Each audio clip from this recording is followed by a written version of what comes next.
नमस्कार, जय हिंद साथियों। साथियों, आज के इस वीडियो में हम बायोलॉजी के जो जो सेकंड पार्ट यानी जो दूसरा चैप्टर था कोशिका जिसको बोलते हैं सेल, उसके बारे में आज हम पढ़ने वाले हैं। इसके अंतर्गत जो सेल के अंतर्गत जो जंतु कोशिका है, एनिमल सेल, आज हम इसके बारे में पढ़ेंगे। और इसके बाद जो दूसरी वीडियो आएगी, इसका जो दूसरा पार्ट रहेगा उसमें हम जो है पादप कोशिका के बारे में पढ़ेंगे, प्लांट सेल के बारे में। ठीक है? तो आज की इस वीडियो को हम क्या करेंगे, पहले आपको थोड़ा-सा थ्योरी जो है इसका इंट्रोडक्शन देंगे। सेल क्या है? इसकी खोज किसने की है? इसके बारे में आपको बताएँगे। उसके बाद जितने भी आरआरबी में एग्ज़ाम में जो भी क्वेश्चन आए हुए हैं, रेलवे के जितने भी एग्ज़ाम में क्वेश्चन हैं, सब जो है हम इस वीडियो में कवर करने वाले हैं। तो चलिए हम बिना देरी किए वीडियो की शुरुआत करेंगे। तो इंट्रोडक्शन हम इसका जो है आपको पहले देंगे। सेल यानी कोशिका। कोशिका।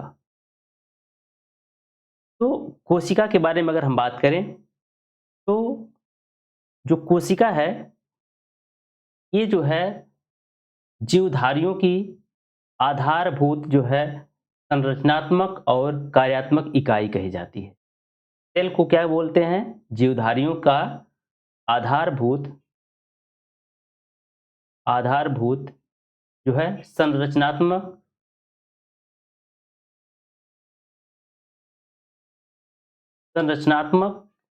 एवं कार्यात्मक इकाई बोला जाता है। कार्यात्मक इकाई कहा जाता है। यानी जो सेल होता है, कोशिका होती है, ये जो है हमारे शरीर का सबसे जो है सूक्ष्म अंग होता है, ठीक है? ये जो क्या है? सबसे सूक्ष्म भाग होता है। क्या है? कोशिका। कोशिका के द्वारा जो है, कोशिका जो सेल है, सेल की सहायता से कई सेल मिलके क्या बनाते हैं? टिश्यू बनाते हैं। क्या बनाते हैं? टिश्यू बनाते हैं। और जो कई टिश्यू मिलके, टिश्यू मीन्स ऊतक, कई ऊतक मिला के क्या बनता है? ऑर्गन बनता है। ऑर्गन जिसको बोलते हैं अंग। उसके बाद कई अंगों को मिलाकर ऑर्गन सिस्टम बनता है। ऑर्गन सिस्टम बनता है। और ऑर्गन जो है इस ऑर्गन सिस्टम को मिलाकर एक क्या बनता है? जीव बनता है। ऑर्गेनिज्म ऑर्गेनिज्म बनता है। तो क्या है? अगर हम इसको कहें सेल को, तो सेल क्या है? सेल सेल जो है, यह जो है हमारे शरीर का, या कहें तो सभी जीवों का जो है सबसे छोटा भाग होता है। जो है सबसे छोटा भाग कौन-सा है? सेल होता है। ठीक है? अगर हम बात करें कोशिका की, तो कोशिका की जो स्टडी कहलाती है, उसको बोलते हैं साइटोलॉजी। साइटोलॉजी बोलते हैं। साइटोलॉजी के अंतर्गत हम जो है कोशिकाओं का अध्ययन करते हैं। इसकी खोज सर्वप्रथम किसने की है? कोशिका की खोज जो है सर्वप्रथम किसने किया था? रॉबर्ट हुक ने। रॉबर्ट हुक के द्वारा जो है सर्वप्रथम जो है मृत कोशिका की खोज की गई थी। किसकी खोज की गई थी? मृत कोशिका की। इन्होंने जो है कार्क को जो है, कार्क यानी जो पादप कोशिका का जो है अध्ययन किया था। जो पौधा होता है, पौधे की छाल का जो है छाल को ही क्या बोला जाता है? कार्क बोला जाता है। उसी पर जो है इन्होंने क्या किया था? कोशिका की खोज की थी। उसके बाद इन्होंने क्या किया था? इसके बाद कौन आए थे? इसके बाद जो है एंटोनी वॉन ल्यूवेनहॉक आए थे। कौन आए थे? Antony von Leeuwenhoek. ल्यूवेनहॉक। इन्होंने क्या किया था? इन्होंने जो है सूक्ष्मदर्शी की सहायता से जीवित कोशिका की जो है जीवित कोशिका की खोज की थी। तो सर्वप्रथम जीवित कोशिका की खोज एंटोनी वॉन ल्यूवेनहॉक के द्वारा किया गया था। और जो है मृत कोशिका की खोज रॉबर्ट हुक जो है ने किया था। तो रॉबर्ट हुक को क्या कहा जाता है? इनको जो है फादर ऑफ साइटोलॉजी कहा जाता है। फादर ऑफ साइटोलॉजी कहा जाता है। ठीक है? तो इतनी जानकारी आपको जो है जब सेल आप पढ़ेंगे तो ये होनी चाहिए। ठीक है? तो चलेंगे हम नेक्स्ट टॉपिक पर। अब हम पढ़ेंगे कोशिका सिद्धांत के बारे में। क्या पढ़ेंगे? कोशिका सिद्धांत के बारे में। तो कोशिका सिद्धांत क्या है, उसको हम क्या करेंगे, जानेंगे। क्योंकि जितना हम इधर पढ़ लेंगे, ये हमारा जो क्वेश्चन होगा, क्वेश्चन को उसमें जो है बहुत ज़्यादा डिटेल में जाने की ज़रूरत नहीं पड़ेगी। आपको क्वेश्चन और उसका आंसर हम बताते हुए चले जाएंगे। तो सेल थ्योरी क्या है, उसको देखते हैं। सेल थ्योरी, सेल थ्योरी को किसने दिया था? तो स्लाइडेन और स्वान ने दिया था। किसने? स्लाइडेन स्लाइडेन एवं जो स्वान थे, इनके द्वारा जो है कोशिका सिद्धांत को दिया गया था। कोशिका सिद्धांत सिद्धांत को दिया गया था। इसको बोलते हैं सेल थ्योरी। Cell theory. तो कोशिका सिद्धांत इन्होंने दिया, तो इन्होंने क्या बताया था कोशिका के बारे में? इन्होंने कहा था कि जो प्रत्येक जीव की जो उत्पत्ति होती है वह एक कोशिका से होती है। जो प्रत्येक जीव है, प्रत्येक जीव की उत्पत्ति एक एक कोशिका से होती है। इन्होंने क्या बताया था? एक कोशिका से होती है। प्रत्येक जीव की जो उत्पत्ति है एक कोशिका से होती है। फिर इन्होंने बताया कि प्रत्येक जीव का जो शरीर होता है एक या बहुत सी कोशिकाओं का बना होता है। ठीक है? इन्होंने क्या बताया कि जो प्रत्येक जीव है उनकी जो उत्पत्ति होती है या तो वह एक कोशिका से निर्मित होगी या तो बहुत सारी कोशिकाओं से निर्मित होती है। अगर एक कोशिका से जो निर्मित जीव होते हैं उनको एक कोशिकीय जीव कहा जाता है। जो बहुत सारी कोशिकाओं से निर्मित होते हैं उनके बहुकोशिकीय जो है जीव कहा जाता है। तो इन्होंने दूसरा जो है थ्योरी में क्या कहा था कि जो प्रत्येक जीव होता है उसका शरीर एक या बहु कोशिकाओं से बना होता है। तीसरी थ्योरी में उन्होंने बताया कि जो प्रत्येक कोशिका होती है यह स्वाधीन इकाई मानी जाती है। यानी वह क्या होती है? स्वतंत्र होती है। लेकिन ये क्या करती हैं? सभी कोशिकाएं आपस में मिलकर क्या करती हैं? जो है कार्य करती हैं। ये क्या करती हैं? जो कोशिकाएं होती हैं, जो प्रत्येक कोशिका होती है वह जो है स्वतंत्र होती है। ठीक है? लेकिन कोई काम उसको करना होगा तो क्या करती हैं? वो आपस में क्या है? मिलकर करती हैं। ठीक है? फिर चौथा इन्होंने क्या सिद्धांत दिया था? उन्होंने कहा था कोशिका की उत्पत्ति की जो प्रक्रिया होती है, जो कोशिका की उत्पत्ति की जो प्रक्रिया होती है वह जो है केंद्रक जो होता है उसमें जो है केंद्रक होता है। केंद्रक इसमें क्या होता है? मुख्य होता है। पहले केंद्रक का क्या होता है? विभाजन होता है। उससे क्या होती है? एक नई कोशिका का निर्माण होता है। तो अगर हम बात करें तो जो कोशिका का सबसे मुख्य भाग क्या क्या होता है? ये वाला एक और क्या है? इसका केंद्रक होता है। ठीक है? तो आप इसको याद रखेंगे। अभी जो है ये क्या है? एनिमल सेल है। इसमें जो है इसके बहुत सारे भाग हैं। जैसे आप देख रहे हैं इसका ये जो एनिमल सेल है इसका सबसे ऊपरी वाला जो भाग है ये क्या है? इसको सेल मेम्ब्रेन कहा जाता है। ठीक है? उसके बाद ये क्या है? ये इसका ये वाला जो भाग है ये है गोल्जी काय। गोल्जी काय इसको बोलते हैं। ये क्या है? क्या है? सेंट्रोसोम। ये सब क्या है? कोशिका के क्या है?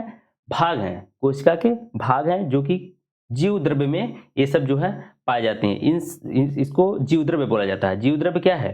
ये जो सेल मेम्ब्रेन है और जो कोशिका झिल्ली होती है, जो कोशिका झिल्ली जिसको बोलते हैं न्यूक्लियर मेम्ब्रेन के बीच में क्या होता है? जीव द्रव्य पाया जाता है। और जीव द्रव्य के अंतर्गत ये सारे जो आपको दिखाई दे रहे हैं ये सब क्या है? कोशिकांग है, कोशिका के ही भाग हैं। ये क्या है? वैक्यूल है। ठीक है? वैक्यूल है। ये क्या है? माइटोकॉन्ड्रिया है। ठीक है? इसको क्या बोलते हैं? केंद्रक को बोलते हैं। ये क्या है? केंद्रक है। ये क्या है? ये कौन सा भाग है? इसको बोलते हैं क्या? केंद्रक बोलते हैं। ये क्या है? यह SER है। इसको बोलते हैं स्मूथ एंडोप्लाज्मिक रेटिकुलम बोलते हैं। स्मूथ एंडोप्लाज्मिक रेटिकुलम होता है। ठीक है? इस प्रकार से यहाँ पे क्या है, ये आपका है रफ एंडोप्लाज्मिक रेटिकुलम है। इसके ऊपर क्या होते हैं, छोटे-छोटे दाने होते हैं जिसको क्या बोलते हैं, राइबोसोम बोलते हैं। ठीक है? और इसको क्या बोलते हैं, इनके अंदर जो तरल पदार्थ होते हैं उसको हम साइटोप्लाज्म बोलते हैं। और ये क्या है, ये है लाइसोसोम है। तो ये सब जो है केंद्र आपका सेल है, सेल के बहुत सारे जो है भाग हैं। आपको जो है अभी क्वेश्चन के माध्यम से आपको हम बताएँगे। ठीक है? अगर हम बात करें सबसे छोटी कोशिका कौन-सी होती है? सबसे छोटी कोशिका कौन-सी होती है? इसको बोलते हैं माइकोप्लाज़्म। क्या बोलते हैं? माइकोप्लाज़्म बोलते हैं। माइकोप्लाज़्म,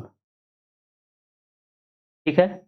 और सबसे बड़ी कोशिका किसे कहते हैं? तो सबसे बड़ी कोशिका होती है शुतुरमुर्ग के अंडे की। ठीक है? अगर हम बात करें मानव शरीर की जो है सबसे छोटी कोशिका कौन-सी है? मानव शरीर की जो है सबसे छोटी कोशिका कौन-सी है? अगर मेल की बात करें तो मेल में क्या है? स्पर्म होता है, यानी शुक्राणु। और फीमेल की बात करें तो इसमें क्या होता है? ओवम होता है। क्या होता है? ओवम। इसको बोलते हैं अंडाणु। ठीक है? अगर हम बात करें लंबाई में तो सबसे लंबी जो है कोशिका कौन-सी है? तो तंत्रिका कोशिका है। न्यूरॉन्स जिसको बोलते हैं। न्यूरॉन्स यानी तंत्रिका कोशिका, तो ये भी आप याद रखेंगे। तो चलिए अब हम क्या करते हैं, सीधे अपने क्वेश्चन की तरफ चलते हैं। ये आपका इंट्रोडक्शन में इतना जो है बहुत है। ठीक है? आपको अगर हम डिटेल में इसको पढ़ाएँ, पूरा थ्योरी पढ़ाएँ तो ये करीब 1 घंटे की क्लास हो जाएगी। ठीक है? तो चलिए हम क्वेश्चन की तरफ चलते हैं। पहला क्वेश्चन क्या है? पहला क्वेश्चन है निम्नलिखित में से कौन-सा कोशिकीय घटक निम्नलिखित में से कौन-सा कोशिकीय घटक अधिकांश प्राकेंद्रियों यानी प्रोकैरियोट्स में मौजूद नहीं होता है? तो इसमें से आपको बताना है कि प्रोकैरियोटिक जो कोशिकाएँ होती हैं, उसमें से इसमें जो ऑप्शन में दिया है, कौन-सा जो है कोशिकांग मौजूद नहीं होता है। तो इसमें जो है ऑप्शन बी जो है करेक्ट हो जाएगा, केंद्रक झिल्ली। यानी अगर जो कोशिका की बात करें हम, तो कोशिकाएँ 2 प्रकार की, यानी एक होता है यूकैरियोटिक कोशिकाएँ और एक होती हैं प्रोकैरियोटिक जीव, ठीक है ना? यूकैरियोटिक और प्रोकैरियोटिक। प्रोकैरियोटिक में क्या होता है, जो केंद्रिका झिल्ली जो होती है, जो सेल मेम्ब्रेन होता है, वो क्या होता है, या तो अविकसित होता है या तो उसमें अनुपस्थित होता है। तो ऑप्शन बी इसका क्या हो जाएगा, एकदम से करेक्ट हो जाएगा। ठीक है? अब अगर हम बात करें कोशिका में केंद्रक की खोज, तो केंद्रक की खोज किसने की है? रॉबर्ट ब्राउन ने किए है। रॉबर्ट ब्राउन ने केंद्रक की खोज की। तो आप ये भी याद रखेंगे। नेक्स्ट क्वेश्चन हम देखेंगे।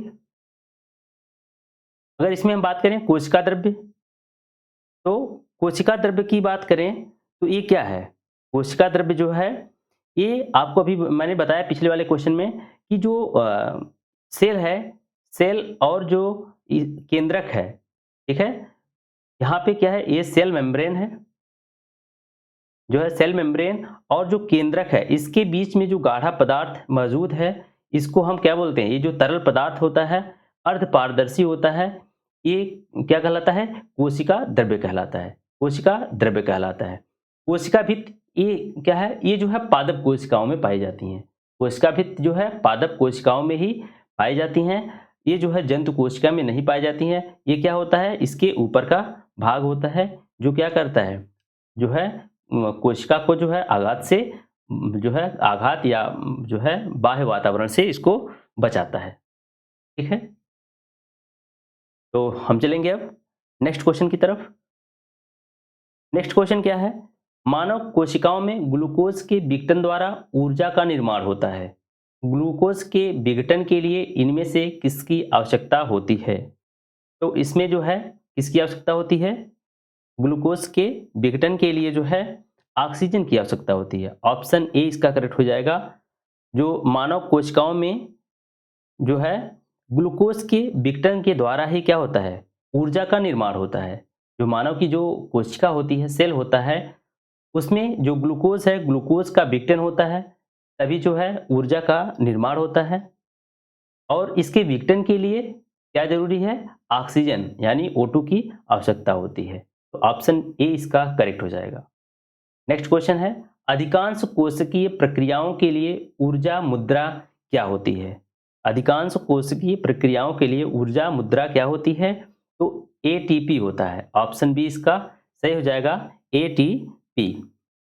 यानी जो अधिकांश कोशिकीय प्रक्रियाएं होती हैं वह जो है एडनोसिन ट्राइफॉस्फेट ऊर्जा मुद्रा में ही होती हैं। यानी एटीपी, एटीपी का फुल फॉर्म क्या होता है? एटीपी का एडनोसिन ट्राइफॉस्फेट।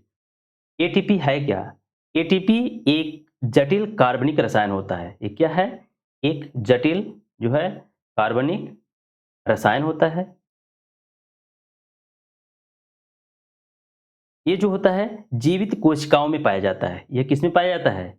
जो जीवित कोशिकाएं होती हैं, जीवित कोशिकाएं कोशिकाएं होती हैं उसमें पाया जाता है। ये जो है अ, ये इसका काम क्या होता है? ये ऊर्जा का तो निर्माण करता है। और ये क्या करता है? जब ऊर्जा का निर्माण होगा तो जो हमारे शरीर में विभिन्न प्रकार के अंग हैं उनके लिए क्या करता है? ये ऊर्जा का काम करता है। ठीक है, तो इसको आप याद रखेंगे। क्या करता है? विभिन्न जो हमारे अंग हैं उनको क्या करता है? ऊर्जा प्रदान करता है। चलेंगे हम नेक्स्ट क्वेश्चन की तरफ। किस कोशिकांग को कोशिका की आत्महत्या की थैली के रूप में जाना जाता है? कोशिका की आत्महत्या की थैली किसे जाना जाता है? किसको कहते हैं? तो लाइसोसोम। ऑप्शन डी इसका सही हो जाएगा। लाइसोसोम को क्या कहा जाता है? कोशिका की आत्महत्या की थैली कहा जाता है। और माइटोकॉन्ड्रिया को क्या कहा जाता है? कोशिका का ऊर्जा गृह। कोशिका का ऊर्जा गृह जो है कहा जाता है माइटोकॉन्ड्रिया को। तो लाइसोसोम, इसको हम क्या बोलते हैं? कोशिका की आत्महत्या की थैली के रूप में जाना जाता है। क्योंकि इनमें जो होता है ना, लाइसोसोम में जो होता है, जो हाइड्रोलिटिक एंजाइम पाए जाते हैं। क्या होते हैं? Hydrolytic enzyme. Hydrolytic enzyme enzyme पाए जाते हैं। ठीक है, ये क्या करते हैं? ये जब कोई कोशिका क्षतिग्रस्त हो जाती है तो क्या करते हैं? ये उनको स्वयं जो क्या करते हैं, यह अपने आप को जो है नष्ट कर लेते हैं। इसलिए क्या बोला बोला जाता है इसको? कोशिका की आत्महत्या की थैली बोला जाता है। किसको? लाइसोसोम को बोला जाता है। ठीक है, नेक्स्ट क्वेश्चन देखेंगे। नेक्स्ट क्वेश्चन है, कोशिका में 6 कार्बन वाले अणु ग्लूकोज के 3 कार्बन वाले अणु पारुवेट में विखंडन की प्रक्रिया कहाँ पर होती है? ठीक है, तो इसका आंसर हो जाएगा कोशिका द्रव्य। यानी ऑप्शन ए इसका करेक्ट हो जाएगा। कोशिका में जो 6 कार्बन अणु जो ग्लूकोज के और 3 कार्बन वाले जो अणु पारुवेट में जो है विखंडन की प्रक्रिया जो होती है किसमें होती है? कोशिका द्रव्य में होती है।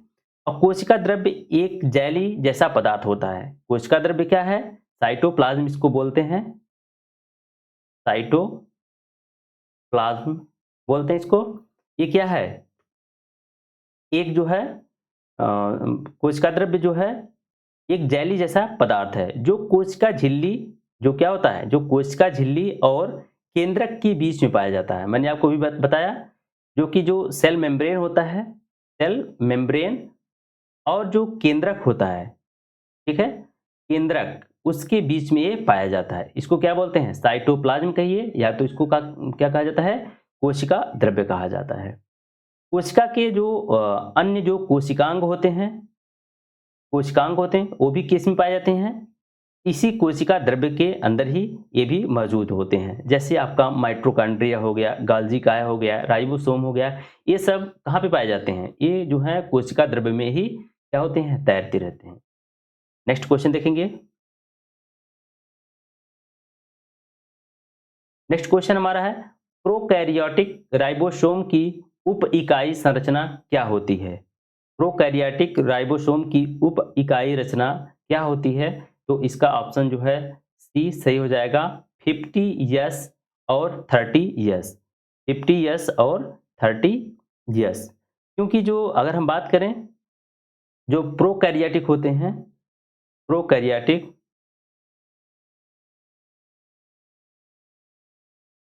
और जो यूकैरियोटिक,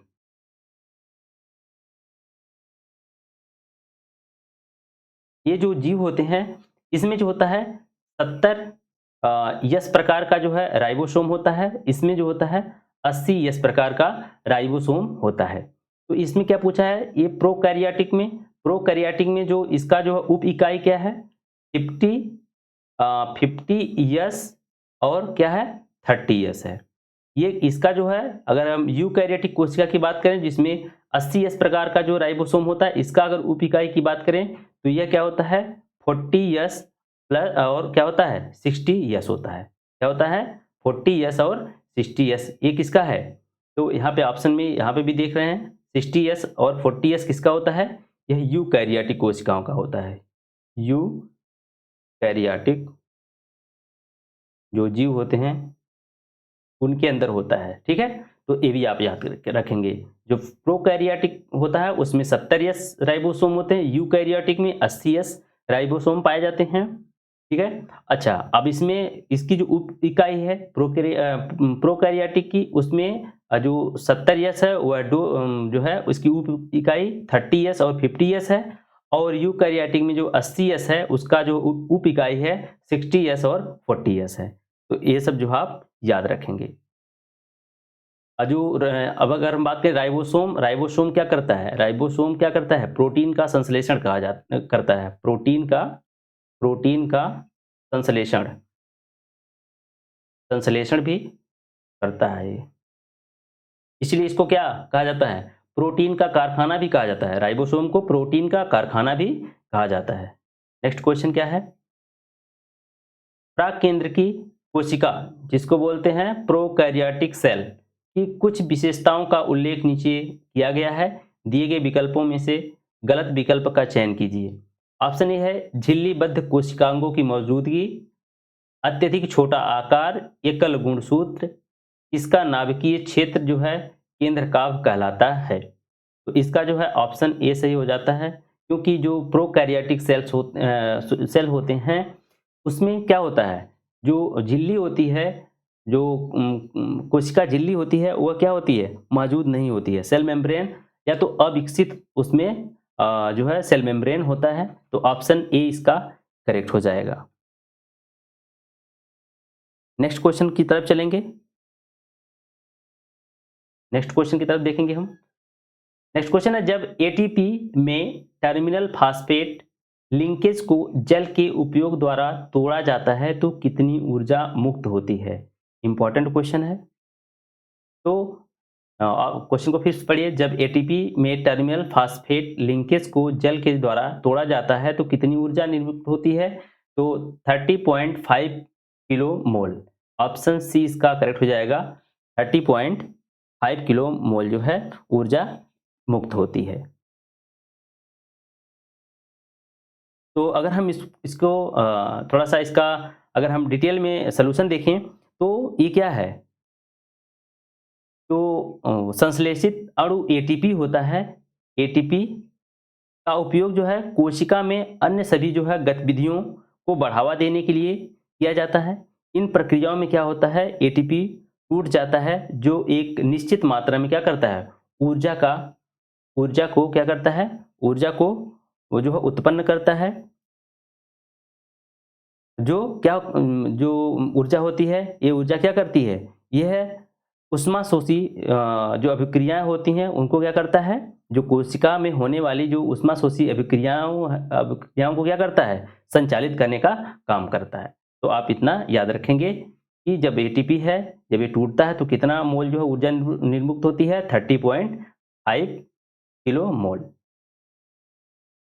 नेक्स्ट क्वेश्चन, कौन सा कोशिकांग विषाक्त पदार्थों और औषधियों के जहरीले पदार्थ को खत्म कर देता है।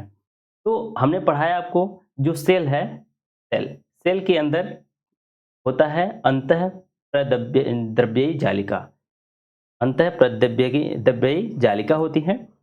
इनका काम क्या होता है, ये दो प्रकार का होता है।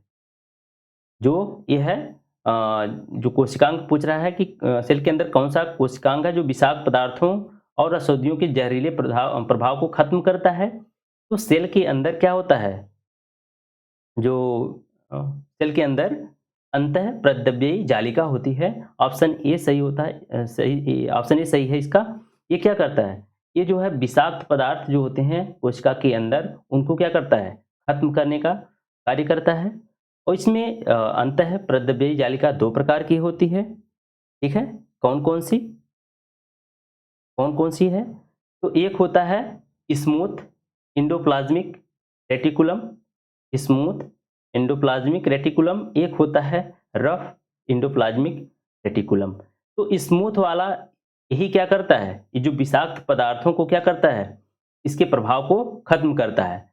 इसके ऊपर क्या होता है, राइबोसोम उपस्थित होता है। इसी के कारण ये क्या होता है, रफ एंडोप्लाज्मिक, इसको बोलते हैं रफ एंडोप्लाज्मिक रेटिकुलम बोला जाता है, ठीक है। तो इसका ऑप्शन ए जो है करेक्ट हो जाएगा, अंतः प्रद्रव्यी जालिका, ठीक है। ये किसमें जो है पाया जाता है, यह जो है यूकैरियोटिक कोशिकाओं में पाया जाता है। किसमें होता है, यह जो है यूकैरियोटिक कोशिकाओं में ये पाया जाता है, ठीक है। इसका कार्य मैंने आपको बता ही दिया, ठीक है। नेक्स्ट क्वेश्चन देखेंगे। निम्न में से किस प्राणी ऊतक में चपटी कोशिकाएं होती हैं। इसमें जो है चपटी जो है कोशिकाएं पाई जाती हैं। निम्नलिखित में से किस प्राणी ऊतक में चपटी कोशिकाएं होती हैं। तो जो सल की उपकला है, ऑप्शन सी इसका करेक्ट हो जाएगा, ऑप्शन सी। अगर इसकी हम बात करें सल की उपकला ऊतक की, तो यह एक चपटी जो है कोशिका के पतले स्तर से बनता है, जिसके किनारे क्या होते हैं, अनियमित होते हैं। जिसके किनारे क्या होते हैं, अनियमित होते हैं। अनियमित यह ऊतक जो है रक्त वाहिकाओं की भित्ति में और जो फेफड़े होते हैं, फेफड़े की वायुकोश में जो है पाया जाता है। यह जो है विसरण सीमा का कार्य करता है। किसका, विसरण सीमा का कार्य जो है करता है तल की उपकला। तो ऑप्शन सी इसका करेक्ट हो जाएगा। नेक्स्ट, निम्न में से कौन सा कथन गलत है। तो ऑप्शन ए क्या है, किण्वन की प्रक्रिया के लिए ऑक्सीजन आवश्यक नहीं है। ऑप्शन बी है श्वसन के प्रथम चरण में पार्विक अम्ल का निर्माण होता है। ऑप्शन सी है श्वसन के प्रथम चरण में ग्लूकोज का विघटन होता है। ऑप्शन डी है माइटोकॉन्ड्रिया में ऑक्सीजन की सहायता से एसिटिक अम्ल का विघटन होता है। तो ऑप्शन पूछ रहा है कौन सा गलत है, तो ये गलत है।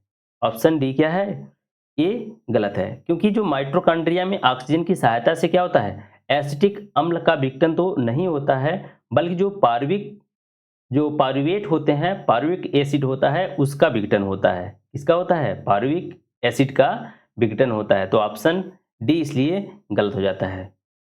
और ये जो है ऑप्शन सही है, किण्वन की प्रक्रिया में ऑक्सीजन की आवश्यकता नहीं होती है, ठीक है। श्वसन के प्रथम चरण में पारुविक अम्ल का निर्माण होता है, श्वसन के प्रथम चरण में ग्लूकोज का विघटन होता है, लेकिन माइटोकॉन्ड्रिया में ऑक्सीजन की सहायता से एसिटिक अम्ल का विघटन नहीं होता है। किसका होता है, पारुवेट का या पार्विक अम्ल का जो है विघटन होता है।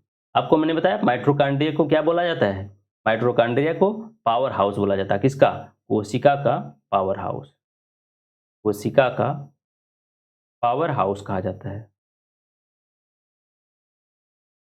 फिर चलेंगे हम नेक्स्ट क्वेश्चन की तरफ। नेक्स्ट क्वेश्चन है, कशेरुकियों की यकृति कोशिकाओं में SER द्वारा कौन सा महत्वपूर्ण कार्य किया जाता है। अभी आपको मैंने बताया ना, अभी आपको बताया स्मूथ एंडोप्लाज्मिक रेटिकुलम जो अंतःप्रद्रव्यी जालिका होती है, एंडोप्लाज्मिक रेटिकुलम होता है, यह दो प्रकार का होता है। एंडोप्लाज्मिक जो रेटिकुलम होता है, रेटिकुलम ये जो होता है दो प्रकार का होता है। एक होता है स्मूथ एंडोप्लाज्मिक रेटिकुलम होता है, एक होता है रफ एंडोप्लाज्मिक जो है रेटिकुलम होता है, ठीक है। SER और एक होता है RER होता है, ठीक है। तो जो स्मूथ वाला होता है, स्मूथ एंडोप्लाज्मिक रेटिकुलम होता है, ये जो करता है क्या, विषाक्त जो पदार्थ हैं या जो विषैले पदार्थ हैं हमारे शरीर के अंदर जाते हैं, उनको क्या करता है, उनके निष्कासन में क्या करता है, सहायता करता है। ठीक है, तो ऑप्शन ए इसका सही हो जाएगा। ये जो होता है, एक जो है चिकनी झिल्ली नुमा इसकी जो है परत होती है, इसकी जो SER होता है, जो स्मूथ एंडोप्लाज्मिक रेटिकुलम होता है, ये है जो इसकी सतह होती है, कैसी होती है, चिकनी झिल्ली नुमा परत होती है, जिसका मुख्य कार्य क्या होता है, ये क्या करते हैं, औषधियों और जो विषैले पदार्थ होते हैं उनको क्या करते हैं, निर्मुक्त करने का कार्य या उनको दूर करने का कार्य करते हैं। ठीक है, तो ऑप्शन ए इसका सही हो जाएगा। नेक्स्ट क्वेश्चन देखेंगे। नीचे दिए गए चित्रों, यहाँ पे चित्र है ए और ये वाला चित्र क्या है, बी है। चित्रों ए और बी में दो प्रकार के कोशिका विभाजन को जो है दर्शाया गया है, दो प्रकार के कोशिका विभाजन को जो है दर्शाया गया है। इसके संबंध में कौन सा विकल्प निम्न प्रश्नों का सही उत्तर प्रदान करता है। तो अभी जो है कोशिका का जो विभाजन होता है, कोशिका का विभाजन मैंने आपको जो है ऊपर बताया नहीं, क्योंकि मैंने आपको पहले ही बताया था, क्योंकि कोशिका का अगर थ्योरी हम पढ़े, थ्योरी पोर्शन काफ़ी लंबा हो जाएगा। ठीक है, आपको यहाँ पे हम क्वेश्चन करा रहे हैं। अब क्वेश्चन कराते समय अगर आपको बहुत ज़्यादा डिटेल में आपको बताएंगे तो ये जो वीडियो है बहुत लंबी हो जाएगी। ठीक है, तो आपको क्वेश्चन बता रहे हैं और थोड़ा सा उसका कॉन्सेप्ट जो है मैं बताने की कोशिश कर रहा हूँ। तो ये पूछ रहा है कि कोशिका विभाजन का प्रकार, जो आप यहाँ पे दो फिगर दिया है, इसको आपको बताना है कि कोशिका विभाजन का प्रकार बताना है। दूसरा क्या है, विभाजन बी कब और कहाँ होता है। ठीक है, तो ये दोनों यहाँ पे जो ए और बी फिगर दिए हैं, इसकी सहायता से आपको बताना है। तो ऑप्शन ए क्या है कि जो ए फिगर दिया है यह समसूत्री विभाजन है, ऑप्शन बी अर्धसूत्री विभाजन है, और दूसरा का जवाब क्या है कि वृद्धि के लिए शरीर की कोशिकाओं में अर्धसूत्री विभाजन होता है। ये गलत है, समसूत्री विभाजन होता है। ठीक ना, ये क्या होता है, समसूत्री विभाजन। ये अर्धसूत्री विभाजन होता है, जनन कोशिकाओं में होता है। ठीक है, तो ये गलत हो जाएगा। अर्धसूत्री विभाजन, समसूत्री विभाजन। ठीक है, तो ये फिर गलत दे दिया है। ये क्या है, समसूत्री विभाजन है, ये क्या है, अर्धसूत्री विभाजन है। ये समसूत्री विभाजन, बी क्या है, अर्धसूत्री विभाजन। ठीक है, ये क्या है, समसूत्री विभाजन, एक तो सही है। समसूत्री विभाजन में क्या होता है कि जितने जो है इस जो कोशिका के जितने इसमें क्रोमोसोम होंगे, जितने गुणसूत्र होंगे, उतने ही गुणसूत्र जो डॉटर सेल होंगी, जो पुत्री कोशिकाएं होती हैं, पुत्री कोशिकाएं, इसको बोलते हैं क्या, इसको बोलते हैं मदर सेल, मदर सेल। इसको बोलते हैं क्या, डॉटर सेल, डॉटर सेल बोलते हैं। तो जितने इसमें क्रोमोसोम होते हैं, जितने गुणसूत्र होते हैं, उतने ही गुणसूत्र जो होते हैं कोशिका के विभाजन के बाद भी होते हैं। ठीक है, दोनों में बराबर बराबर होते हैं। तो पहला तो सही है, ये वाला जो ऑप्शन ए जो है समसूत्री विभाजन है। अब बी क्या है, अर्धसूत्री विभाजन। अर्धसूत्री विभाजन किसमें होता है, जनन कोशिकाओं में होता है। इसमें क्या होता है, पहले तो जितना यहाँ पे गुणसूत्र होगा, ठीक है, इस सेल के पास, यहाँ पे आधे आधे जो है गुणसूत्र में डिवाइड हो जाएगा।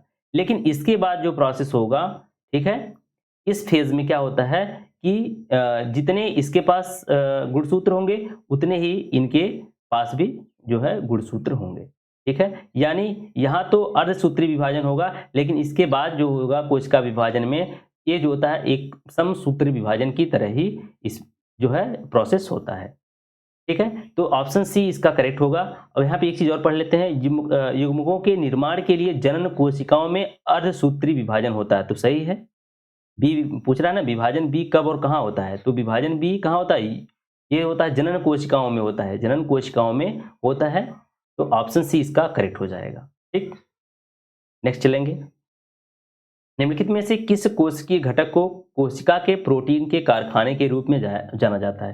तो कोशिका के प्रोटीन के कारखाने के रूप में किसको जाना जाता है, राइबोसोम को। ऑप्शन ए सही। मैंने अभी आपको बताया ना कि जो रफ एंडोप्लाज्मिक रेटिकुलम होते हैं, जो खुरदरी अंतःप्रद्रव्य जालिका होती है, उसके ऊपर क्या होते हैं, छोटे छोटे क्या होते हैं, दाने होते हैं। इन्हीं को क्या बोलते हैं, राइबोसोम बोला जाता है।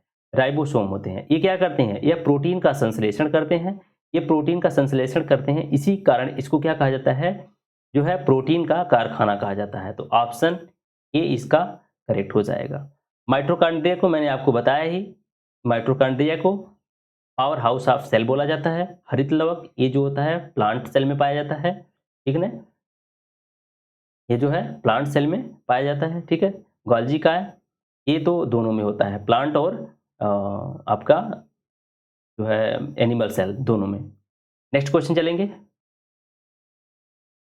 निम्न में से किसे कोशिका का पावर हाउस कहा जाता है? निम्न में से किसे कोशिका का पावर हाउस कहा जाता है? तो ऑप्शन ए इसका करेक्ट हो जाएगा, माइटोकॉन्ड्रिया। मैंने आपको पीछे ही बता दिया था। फिर चलेंगे नेक्स्ट क्वेश्चन की तरफ। यूकैरियोटिक कोशिकाओं के निम्न में से किस कोशिकांग को आत्मघाती थैली कहा जाता है? ये देखो बार बार क्वेश्चन आ रहा है, तो काफ़ी इंपॉर्टेंट क्वेश्चन है, आप इसको याद रखेंगे। देख रहे हैं आपको जितने भी क्वेश्चन अभी कराए, अभी आपको 17 क्वेश्चन मैंने 17वां क्वेश्चन है करा रहा हूँ।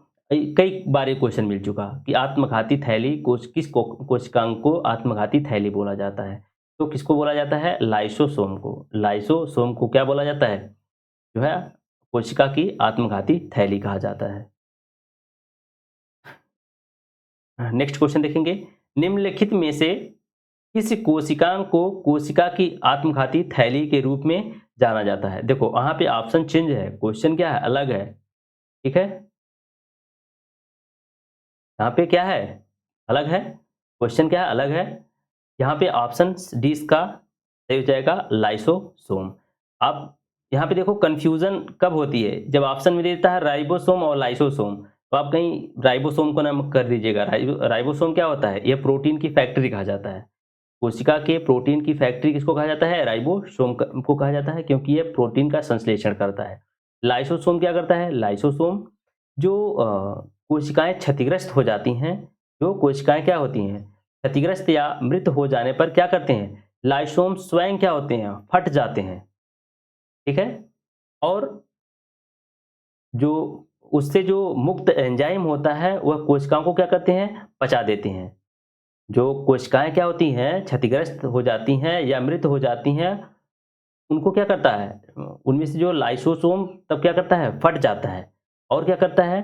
फट जाने के बाद जो उसमें से एंजाइम निकलता है वह क्या करता है? उन कोशिकाओं का पाचन करता है। इस कारण लाइसोसोम को कोशिका का जो है आत्मघाती थैली के रूप में भी जाना जाता है। तो याद रखेंगे इसको। नेक्स्ट क्वेश्चन है, स्लाइडन और स्वान द्वारा दिया गया कोशिका सिद्धांत निम्नलिखित में से किन जीवों पर लागू नहीं होता है? इंपॉर्टेंट क्वेश्चन है, ठीक है। तो ये जो है वायरस, विषाणुओं पर ये जो है लागू नहीं होता है, विषाणुओं पर लागू नहीं होता है। कोशिका सिद्धांत मैंने आपको बताया था, ठीक है, कि जो प्रत्येक जीव होता है छोटी-छोटी जो है कोशिकाओं से मिलकर बना होता है, एक या अनेक कोशिकाओं से मिलकर बना होता है, ठीक है।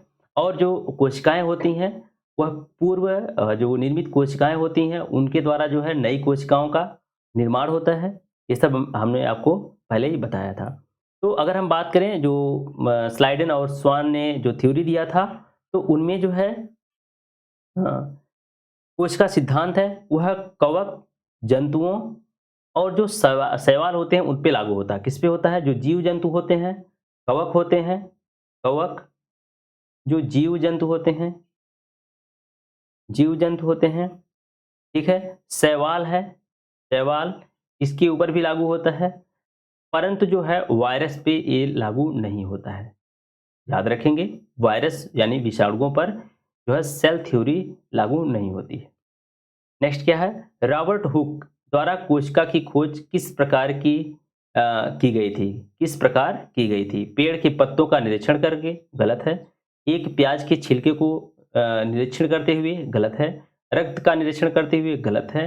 कार्क का निरीक्षण करते हुए, तो कार्क यानी ऑप्शन जो है डी करेक्ट हो जाएगा, कार्क का निरीक्षण करते हुए। मैंने आपको पहले ही बताया था, जब आपको इंट्रोडक्शन में बताया था, तभी मैंने बताया था कि इन्होंने क्या किया था, जो वृक्ष है, वृक्ष की छाल को लिया था और उसको सूक्ष्मदर्शी की सहायता से देखा था। तो वो जो वृक्ष की छाल होती है उसको क्या बोलते हैं?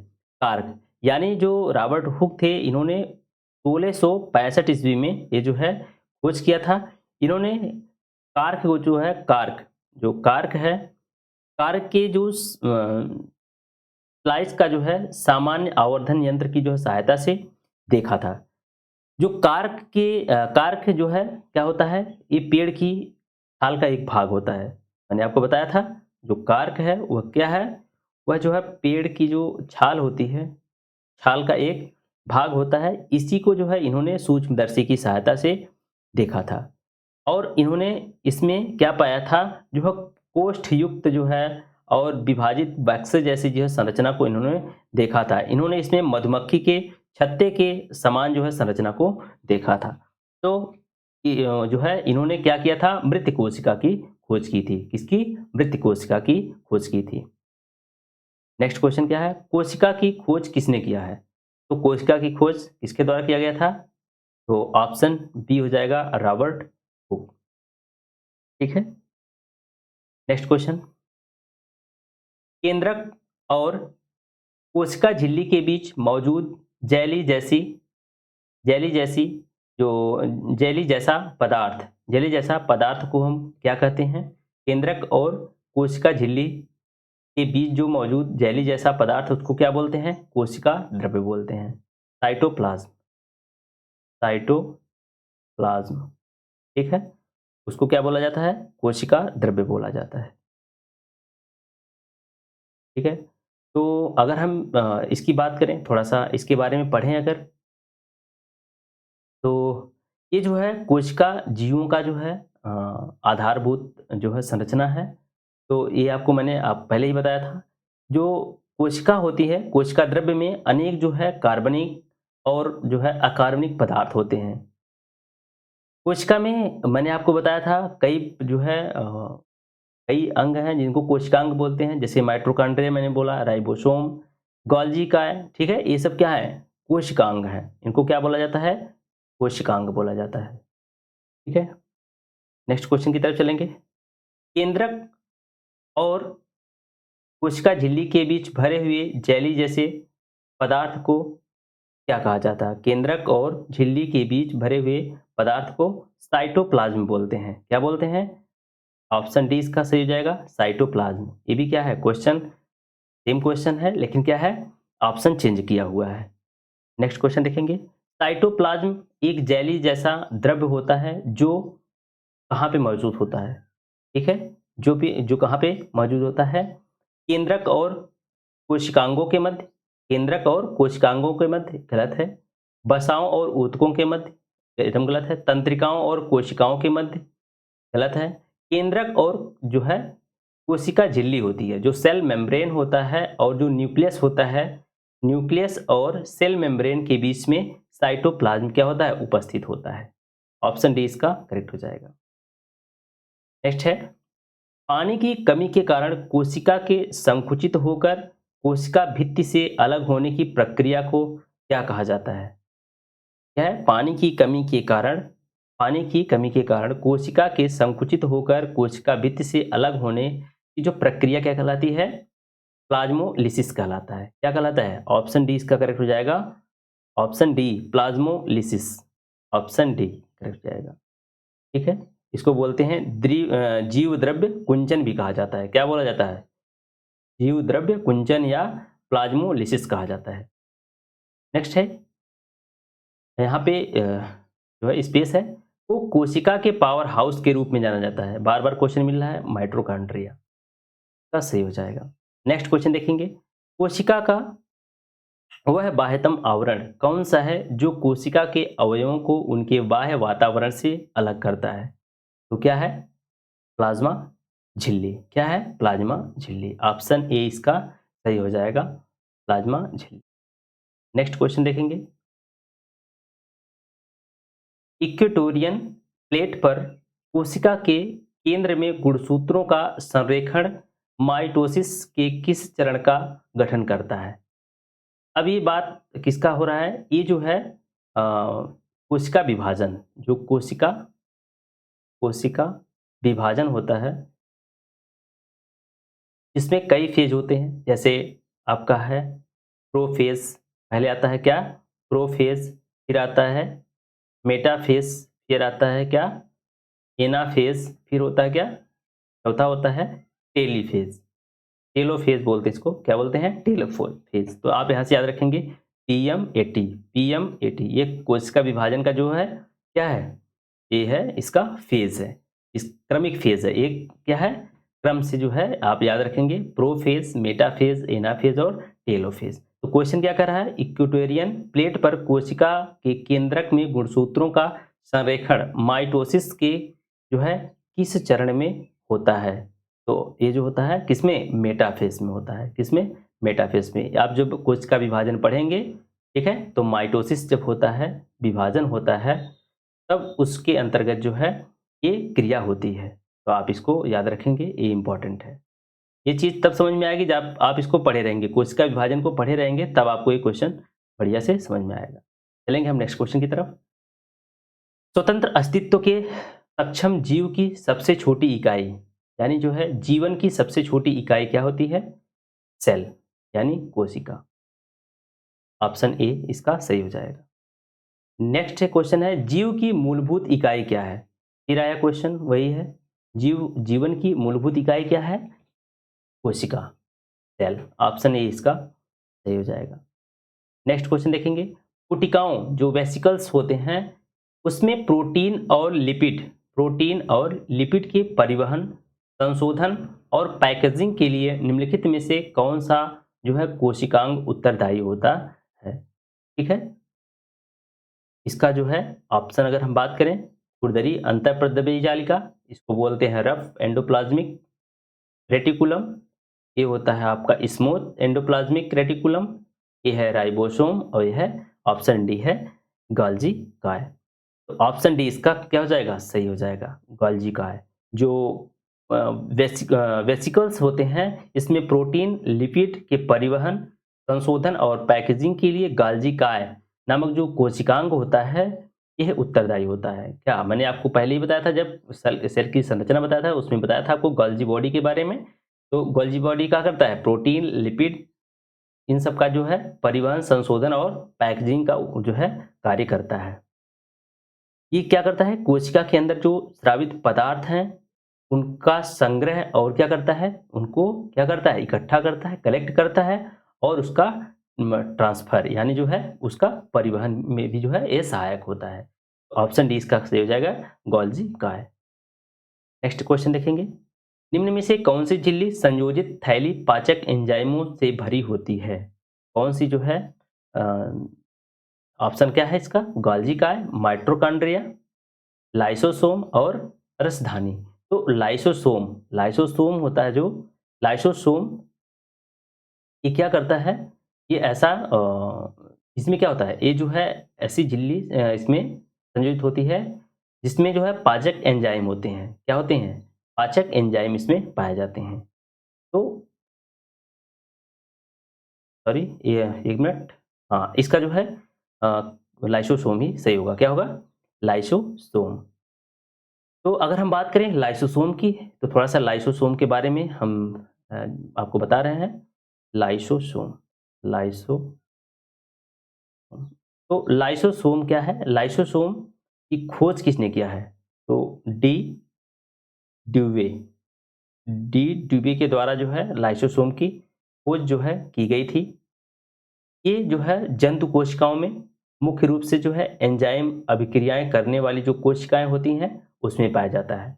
जो एंजाइम अभिक्रियाएं करने वाली कोशिकाएं जैसे कौन कौन सी कोशिकाएं हैं, अग्न्याशय हो गया, अग्न्याशय, यकृत हो गया, यकृत हो गया, मस्तिष्क हो गया, मस्तिष्क हो गया, गुर्दे, ये सब क्या है, ये सब क्या है, जो एंजाइम अभिक्रियाएं करने वाली जो है कोशिकाएं हैं। ठीक है। और इसकी अगर बात करें हम लाइसोसोम, तो ये क्या होता है, लाइसोसोम एक सूक्ष्म गोल जो है इकहरी झिल्ली से घिरी तथा पाचक एंजाइमों से भरी थैली जैसे संरचना होती है। इसका सबसे जो है प्रमुख कार्य क्या होता है, यह बाहरी पदार्थों का क्या करता है, भक्षण करता है और पाचन करता है। क्या करता है, बाहरी पदार्थ आते हैं उनका क्या करता है, उनको उनका पाचन करता है। ठीक है, इसीलिए इसको क्या बोला जाता है, सुसाइड बैग भी बोला जाता है। क्या बोला जाता है, सुसाइड बैग, सुसाइड बैग। आत्मघाती थैली भी बोला जाता है। तो इतनी सारी जानकारी जो है लाइसोसोम के बारे में आप याद रखेंगे।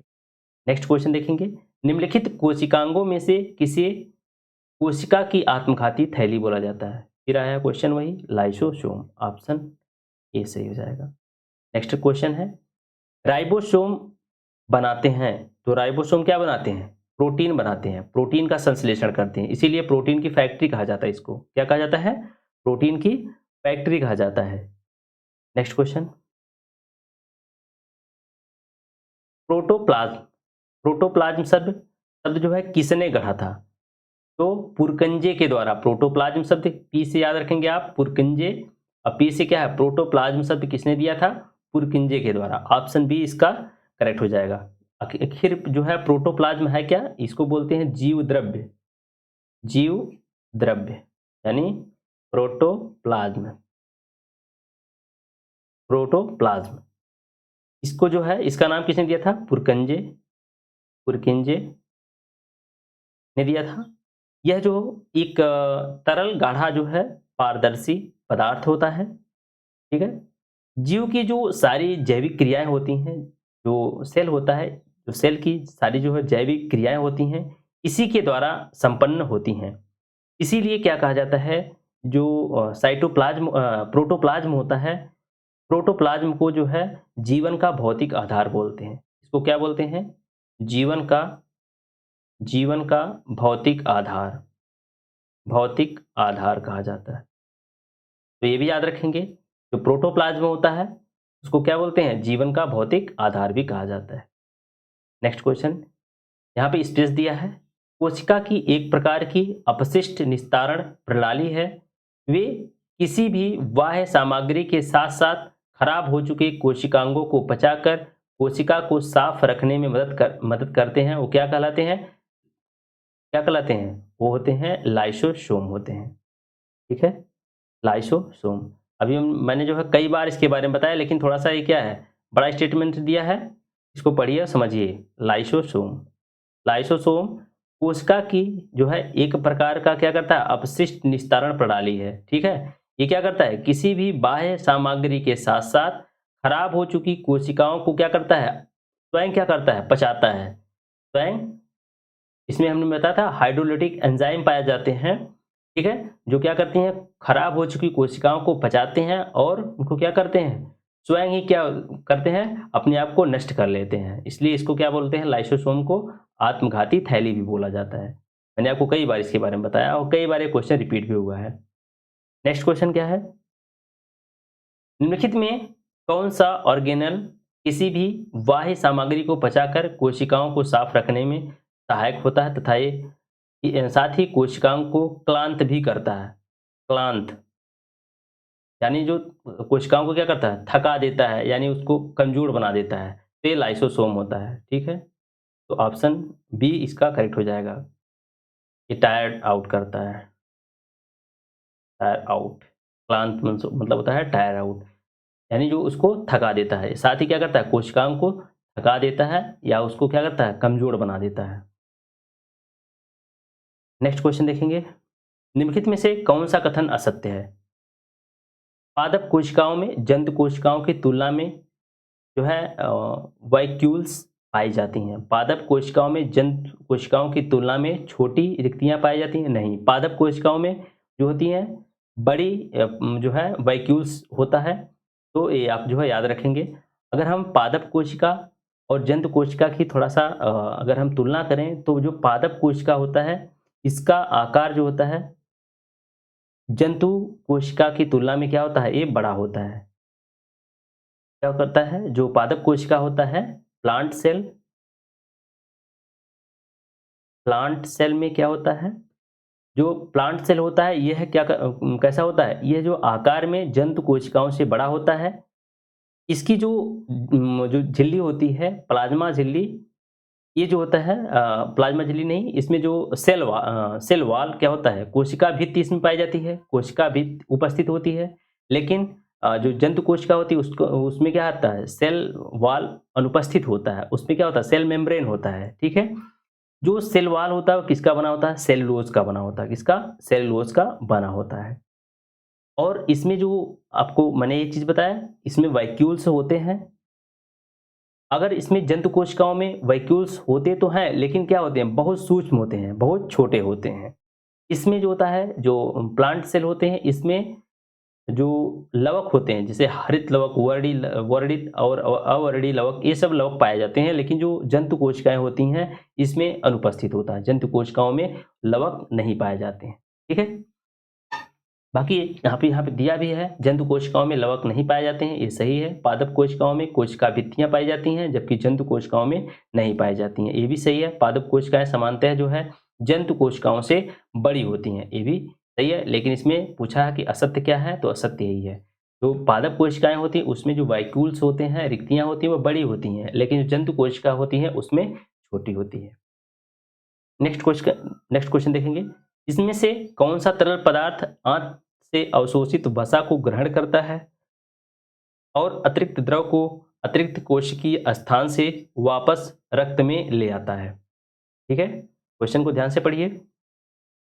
इसमें क्या है, कौन सा तरल पदार्थ आंत से अवशोषित वसा को ग्रहण करता है और अतिरिक्त द्रव को अतिरिक्त कोशिकीय स्थान से वापस जो है रक्त मिलाता है? तो ऑप्शन डी इसका सही हो जाएगा, लसिका। लसिका क्या है, लसिका जो होता है एक रंगहीन द्रव है, जो कोशिकाओं के चारों ओर होता है, ये पतली परत के रूप में पाया जाता है। कहाँ पे पाया जाता है, ये कोशिकाएं जो होती हैं, कोशिकाओं के चारों तरफ जो होता है पतली परत के रूप में ये पाया जाता है। यह क्या होता है, रंगहीन होता है।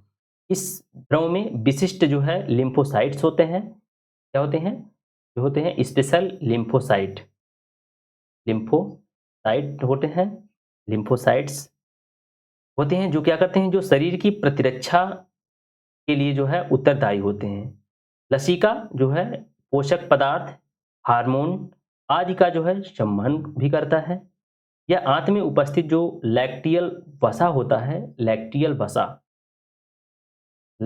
वसा होता है, उसको क्या करता है, अवशोषित करता है। और ये क्या करता है, अतिरिक्त द्रव को अतिरिक्त कोशिकीय स्थान से क्या करता है, वापस रक्त में ले जाने का भी कार्य करता है। तो ऑप्शन डी इसका क्या हो जाएगा, करेक्ट हो जाएगा। नेक्स्ट क्वेश्चन देखेंगे। निम्नलिखित में अर्धसूत्रण के लिए कौन सा कथन सत्य नहीं है? अर्धसूत्रण के लिए कौन सा कथन सत्य नहीं है? जैसे अर्धसूत्रण 2 चरणों में होता है, सही बात है। अर्धसूत्रण जो होता है 2 चरणों में होता है। जैसे आपका ये मदर सेल है, मदर सेल से क्या होता है, ये 2 डॉटर सेल का जो है निर्माण होता है। जैसे मान लीजिए इसमें 46 अगर गुणसूत्र हैं ये मदर सेल में, तो जो डॉटर सेल में होगा क्या होगा, कितने कितने होंगे, 23 होंगे, 23। लेकिन जब इससे जो डॉटर सेल बनेंगे तो उनमें क्या होगा, ये जो है समसूत्री विभाजन के अंतर्गत आएगा। जो समसूत्री में जैसा प्रोसेस होता है वैसे होगा। इसमें भी 23 होगा, इसमें भी 23 होगा, फिर इसमें भी 23 होगा और इसमें भी 23 होगा। ठीक है, यानी एक अगर एक जो है मदर कोशिका है, उससे कितनी कोशिकाएं डॉटर सेल बनती हैं, 4 डॉटर सेल बनती हैं। तो अर्धसूत्री 2 चरणों में होता है, सही है। अर्धसूत्री क्या होता है, 2 चरणों में होता है।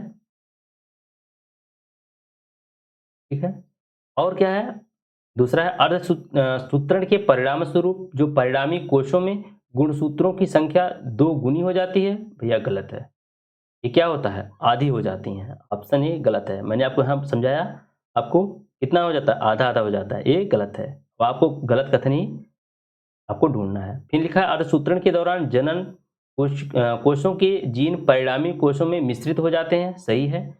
जनन ग्रंथि जो जनन ग्रंथि है में अर्धसूत्रण युग्मक के उत्पादन के लिए होता है, ये भी सही है।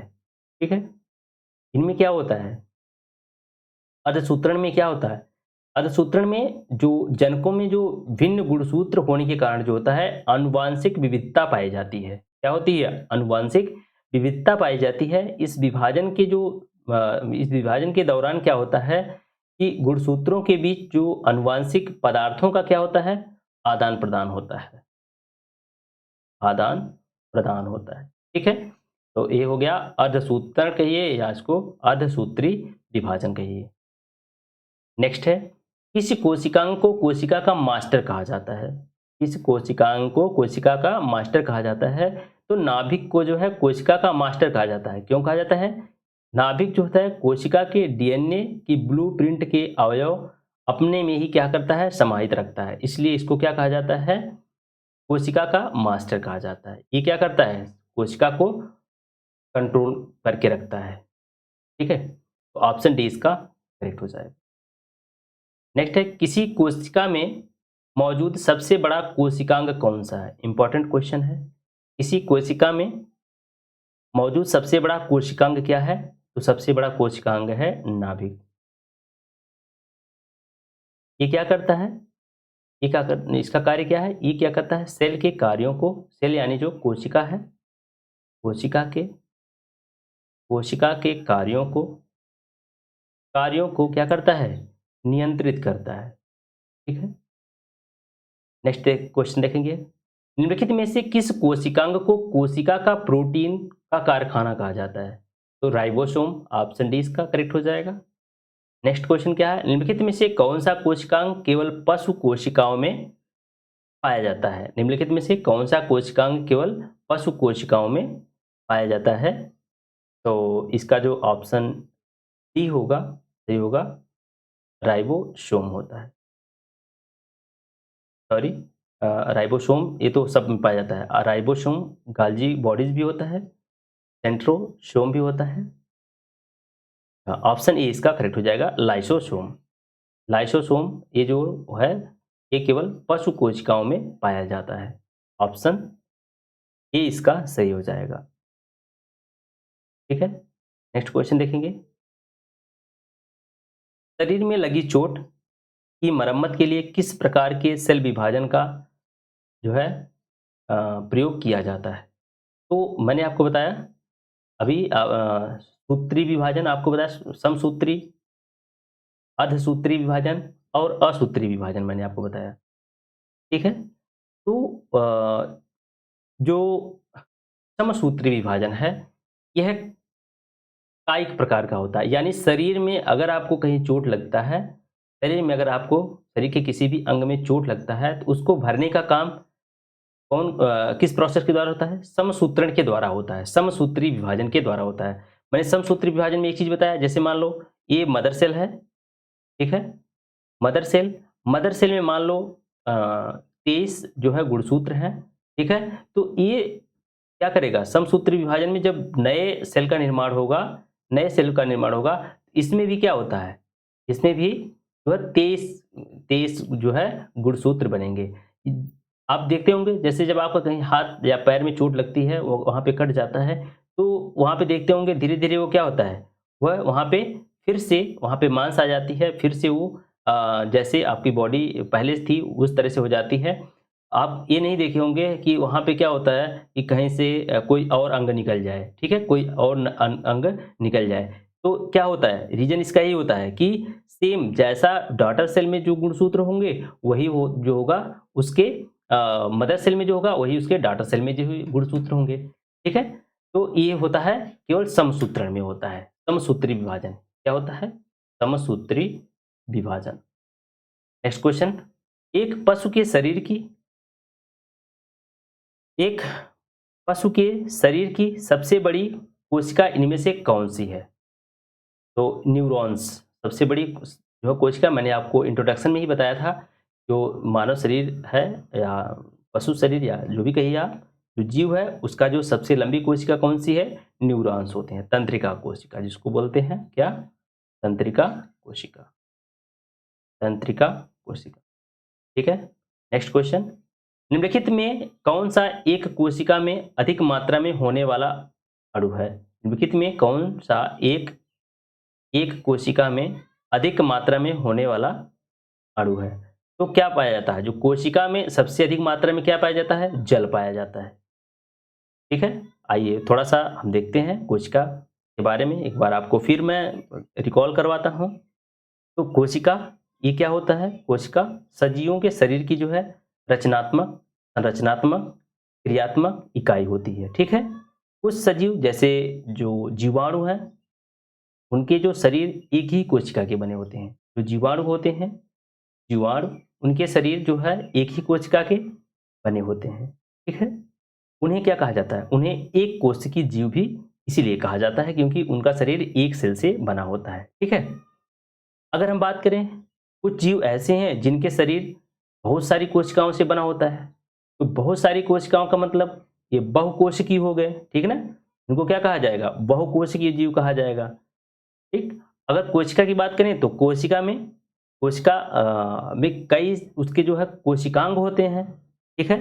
अगर हम कोशिका की संरचना की बात करें तो केंद्रक होता है, उसके अंदर उसकी जो है केंद्रिका पाई जाती है, केंद्रक के अंदर जीव द्रव्य होता है, गाल्जी काय, ये सब अंतःप्रद्रव्यीय जालिका होती है, ठीक है। गुणसूत्र, राइबोसोम, सेंट्रोसोम, लवक, ये सब क्या होते हैं? ये जो होते हैं एक सेल के अंदर पाए जाते हैं। अगर हम बात करें जल की, कोशिका में या कोशिका के जो कोशिका में अगर जल या जो प्रोटोप्लाज्म है उसके अंदर जो जल की बात करें तो जल का जो परसेंटेज होता है वो कितना होता है? 80% होता है। प्रोटीन कितना होता है? प्रोटीन, तो प्रोटीन जो होता है 15% होता है। इसी प्रकार से आपकी जो वसा होती है, वसा का जो है भाग 3% है। कार्बोहाइड्रेट 1%, कार्बोहाइड्रेट 1%, और जो इनऑर्गेनिक जो साल्ट होते हैं, इनऑर्गेनिक जो साल्ट होते हैं उनका परसेंट भी 1% होता है। तो इस प्रकार से जो होती है कोशिका की संरचना होती है, ठीक है। नेक्स्ट क्वेश्चन देखेंगे। निम्न में इसको जो है सुमेलित करना है, ठीक है। सुमेलित करना है जैसे लाइसोसोम, डीएनए, माइटोकॉन्ड्रिया, ठीक है। तो माइटोकॉन्ड्रिया को क्या कहा जाता है? पावर हाउस ऑफ सेल कहा जाता है। क्या कहा जाता है? पावर हाउस ऑफ सेल कहा जाता है। और यहाँ पे क्या है? लाइसोसोम आत्महत्या की थैली, डीएनए ये होता है गुणसूत्र, ठीक है।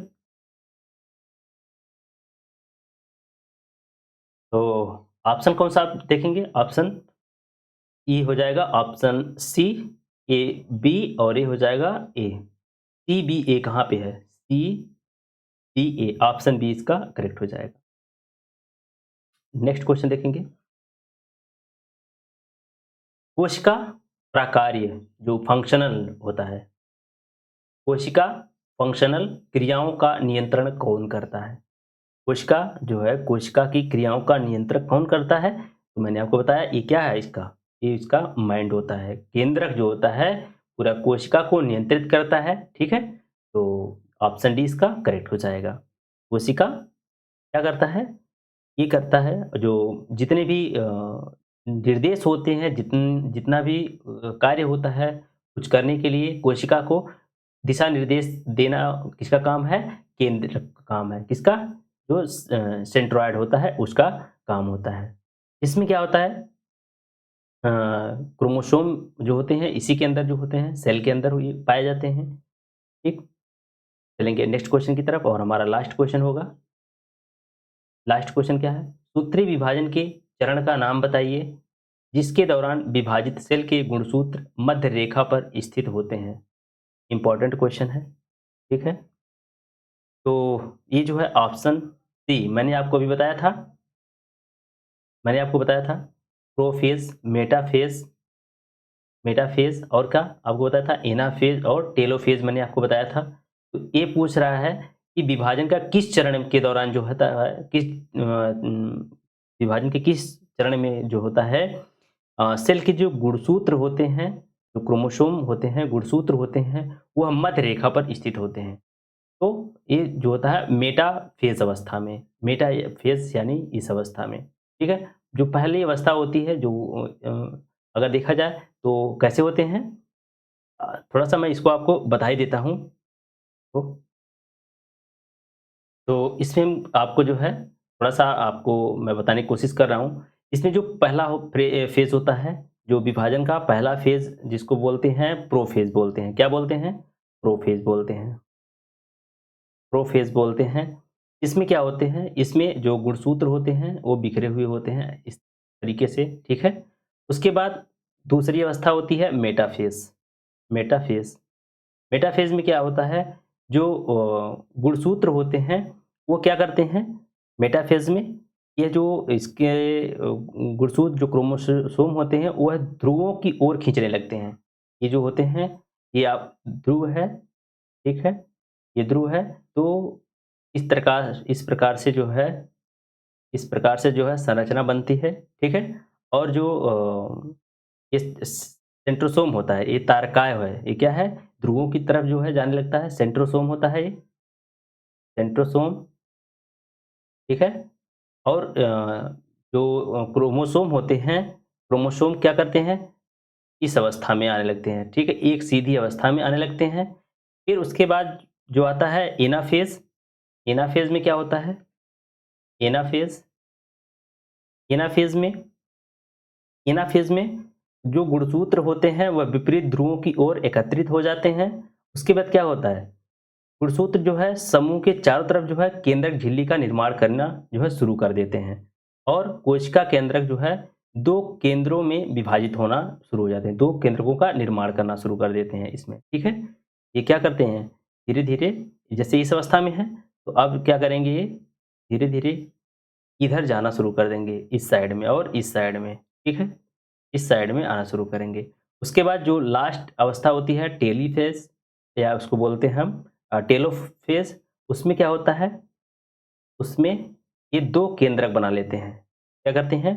2 केंद्रक बना लेते हैं, उसके बाद क्या होता है? कोशिका का विभाजन हो जाता है। 2 कोशिकाएँ जो होती हैं वो विभाजित होकर 2 डॉटर कोशिकाओं को बना देती हैं। तो इस प्रकार से जो है इसका जो है सेल का डिवीज़न होता है, तो इस थ्योरी को आपको पढ़ना पड़ेगा, तब आपको जो है ये अच्छे से समझ में आएगा। ठीक है? तो आज का ये वीडियो यहीं पे जो है समाप्त हो रहा है। जितने भी हमने क्वेश्चन किए सबका जो है आपको डिटेल में मैंने बताया, ठीक है? अगर आपको किसी भी क्वेश्चन में कोई कन्फ्यूजन हो रही है तो आप कमेंट बॉक्स में ज़रूर बताइए। तब तक के लिए आपको बहुत-बहुत धन्यवाद।